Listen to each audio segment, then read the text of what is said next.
You're not broken, and you can be programmed and reprogrammed.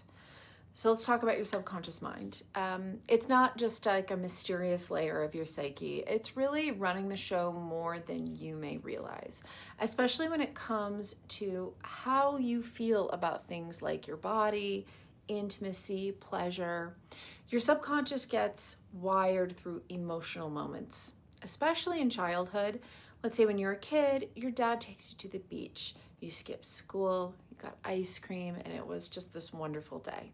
The weather, the freedom, the feeling of love, and you may not consciously remember all the details of that whole day, but your subconscious filed away the way you felt and filed away all those associations. And now, whenever you see soft serve or feel the sand between your toes, you feel that spark of joy. That is a positive emotional imprint, but it goes the other way too. Imagine that same beach trip. This time your parents were fighting, the weather sucked, you got yelled at, you got sick when you ate bad ice cream, and they yelled at you for it, and now you don't really like the beach, and you don't love ice cream. You don't know why, you just don't. That's your subconscious at work, quietly associating a sensory trigger with a buried emotional experience.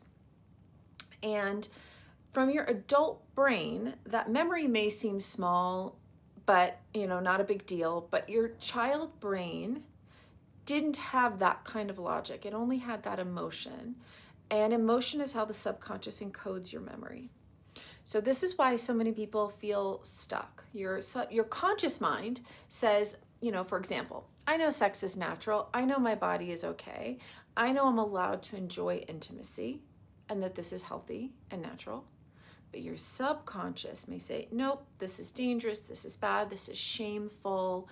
And so guess who usually wins in that tug of war between your subconscious mind and your conscious? Your subconscious. Your emotions will override whatever logical conscious thinking develops in your brain. And maybe your parents never talked about sex, or the vibe around it was just tense or weird or silent, secretive. Maybe you accidentally walked in on them and got yelled at, and your little brain filled in the blanks with shame and confusion. Even if no one meant to hurt you, the emotional imprint landed. And if it's combined with a lot of other negative associations, then that can really stay. So fast forward to adulthood, you freeze during intimacy, you avoid conversations about sex, you shut down instead of being able to communicate how you feel, or maybe you don't even know how you feel because you can't even think about it. And then you feel shame on yourself for it. I should be past this, or I don't know why I can't talk about this. And so this is when you're in emotional programming. You need to take a look at it, right, and see what you can do to update it, to reflect how you think in your mind.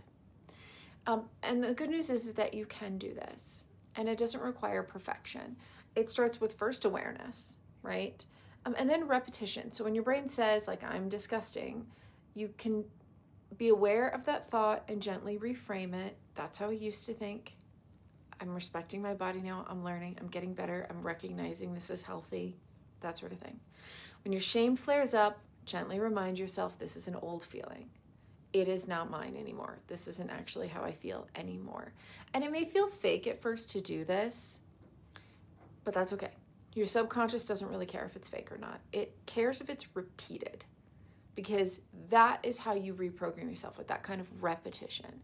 This is why sex positive education, affirming voices, all these things matter, because these are the things that you are taking in. These are the messages that you are taking in. And you are, as you do so, softening the old messages and replacing them with new, ideally positive and helpful ones that reflect how you actually think now. What's an old belief that you have outgrown? Even if your body hasn't caught up yet, drop it in the comments. Let's start talking about it.